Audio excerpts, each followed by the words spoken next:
Hailed as one of the most beautiful rivers on Earth, the Lijiang River stretches more than 400 kilometers through scenic karst mountains, attracting hundreds of thousands of visitors each year.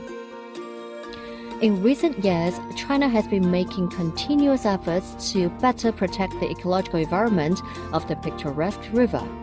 Police officers in Guilin, South China's Guangxi Autonomous Region, are among those who have endeavored to protect its ecological environment.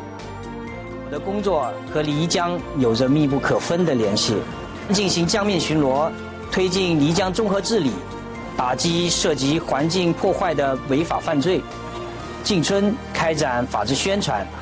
我的每一项工作都在为守护漓江水清岸绿、鱼翔浅底的生态环境而努力。